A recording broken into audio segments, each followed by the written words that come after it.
அத்தை பொண்ணு கால் பண்ணி மாமா பிரியாணி செஞ்சுட்டு இருக்கேன் சீக்கிரமா கிளம்பி வாடா அப்படின்னு சொன்னான். அங்க போனா எங்க அத்தை பெரிய தலைவாழை இலையா அறுத்துட்டு இருக்காங்க. ரைட்டு, இன்னைக்கு ஒரு புடி பிடிச்சிட வேண்டியதுதான். அத்தை பொண்ணு செஞ்ச பிரியாணிய அத்தை கையால வச்சு சாப்பிட போறோம். ஒரு புடி அள்ளி வச்ச உடனே பிரியாணி மாதிரியே தெரியல, தக்காளி சோறு மாதிரியே இருக்குதுங்க. இங்க பாருங்க லெக் பீஸ், கறியே இல்லாத லெக் பீஸ். சரி ஓகே, முட்டை இருக்கு அட்ஜஸ்ட் பண்ணிக்கிறேன். சரி ஒரு வாய் சாப்பிட்டு பார்க்கலாமே சொல்லிட்டு எடுத்து வாயில வச்சா அச்சே என்னடா இது. சரி நம்ம விஜய் சித்துபுரம் மாதிரி சாப்பிட்டு போலாம் சொல்லிட்டு ஆனியன், முட்டை, கொஞ்சோண்டு கறி, அப்புறம் சோறு எல்லாத்தையும் கலந்து அள்ளி வாயில வச்சா வாவ் பரவாயில்லங்க, நல்லா இல்லாத பிரியாணி கூட நல்லா இருக்க மாதிரியே இருக்கு. பிரியாணின்னு சொல்லிவிட்டு தக்காளி சோறு செஞ்சுட்டு இருக்கா. சரி இவங்க இலையில இருக்க முட்டையை ஆட்டையை போடலான்னு பார்த்தா இங்க பாருங்க ஒருத்தி முட்டையை எடுத்து நக்கிட்டு வச்சிட்டா. எங்க நான் ஆட்டையை போடணும்னு சொல்லிவிட்டு சரி இதுக்கப்புறமா அந்த முட்டையை நான் எடுப்பேன். சனியும் நல்லாவே இல்லாத பிரியாணியை என்ன கட்டுறா பாருங்க. ஏன்னா இந்த பிரியாணி இவ தான் செஞ்சா. எப்படியோ திக்கி திணறி முக்கி சிக்கி சாப்பிட்டங்க. ஃபைனலா பிரியாணி செஞ்ச அத்தை பொண்ணு வந்து கேட்டா எல்லாருக்கிட்டையும் எப்படி இருந்துச்சு பிரியாணி சொல்லிட்டு. தயவு செஞ்சு அது பிரியாணின்னு மட்டும் சொல்லாத. இதுக்கப்புறம் பிரியாணி எல்லாம் செய்யாத ப்ளீஸ், சாம்பாரே செஞ்சிரு.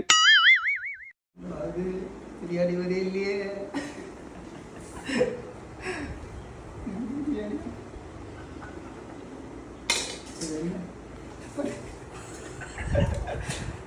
பாருங்க எலும்பு ஆல்ரெடி நைட்டு சாப்பிட்டு போட்டிருப்பாங்க போல.